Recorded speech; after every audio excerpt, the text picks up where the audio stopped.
Hello friends, అందరికీ నమస్కారం. Telugu life story వింటున్న ప్రతి ఒక్కరికి మనస్ఫూర్తిగా థ్యాంక్ యూ సో మచ్. అలాగే విశ్వానికి కృతజ్ఞతలు. మీరు ఈ వింటున్న స్టోరీ మీ జీవితానికి పక్కా అవసరమవుతుంది. కేవలం మీరు వింటూనే కాదు, మీరు దాన్ని ప్రయత్నించాలి. ప్రయత్నం చేస్తేనే ఏదైనా చేయవచ్చు, ఏదైనా అవ్వచ్చు. అది నీకు నమ్మకం ఉండాలి. ఓకే, ఇప్పుడు సబ్జెక్ట్లో వెళ్తే మనీ మంత్రా 6 అంటే డబ్బు గురించి, నీ జీవితం గురించి ఉంటుంది. పూర్తిగా విని అర్థం చేసుకోండి. ఒకవేళ వినే వినే వినేది ఓపిక లేకపోతే వదిలేసేయండి అంతే. మీరు చాలా సులభంగా ధనవంతులుగా మారవచ్చు. ఎలా? సరే, మనోజపం మారుతూ తుల్య వేగం. మీరు కేవలం ఊహించినంత మాత్రాన వాటిని చేరుకోగలరు. ఎలా? ఇక్కడ మీ మనసే హనుమ.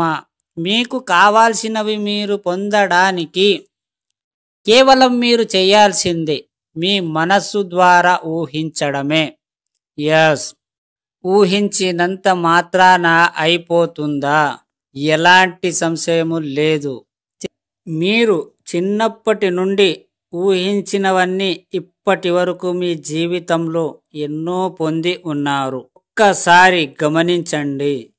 ఇప్పుడు మీతో పాటు ఉన్న ఎన్నో వస్తువులు మీరు ఒకప్పుడు ఊహించుకునేవే. ఊహించకుండా ఏది మీరు పొందలేరు.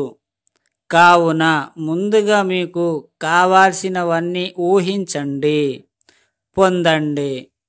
అలాగే డబ్బు, సంపద, ఐశ్వర్యం మీరెంత ఊహిస్తే అంతగా పొందగలరు. డబ్బు మీ అవసరాలకు సరిపడ కాకుండా వీలైనంత ఎక్కువగా ఊహించండి.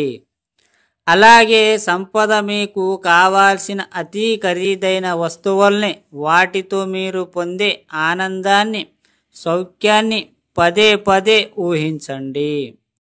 ఇక ఐశ్వర్యం విషయానికి వస్తే, మీ జీవితం సమాజంలో ఎలా ఉంటే బాగుంటుంది, పరపతి, ఆరోగ్యం, ఇలా ప్రతిదీ ఊహించిన ఊహల్లో దానిని అనుభవించండి.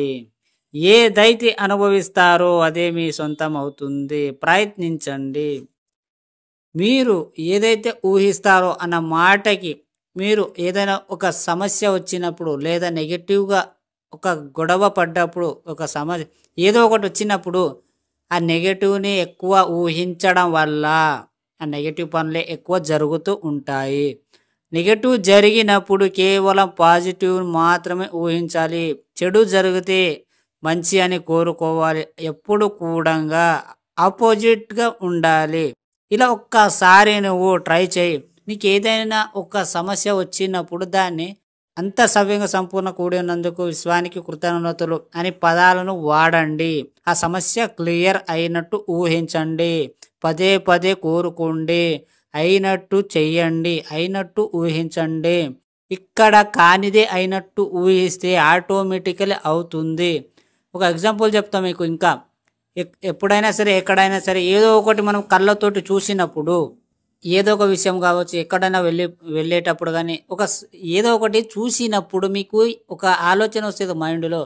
ఇలాంటిదే సేమ్ టు సేమ్ ఒక టైంలో జరిగిందే అని ఆలోచన వస్తుంది. ఎప్పుడో జరిగిపోయింది అని సడన్లీ గుర్తొస్తుంది. అలాగే యాజ్ ఇట్ ఈస్గా జరిగినట్టు మీకు మైండ్లో వస్తుంది. గమనించండి. అర్థమైందా ఫ్రెండ్స్? అలాగే మన మైండ్ చాలా ఫాస్ట్గా ఉంటుంది. అన్నీ మీ చేతిలోనే ఉన్నది. ఈ స్టోరీ విన్న ప్రతి ఒక్కరికి మనస్ఫూర్తిగా థ్యాంక్ యూ సో మచ్. అలాగే విశ్వానికి కృతజ్ఞతలు.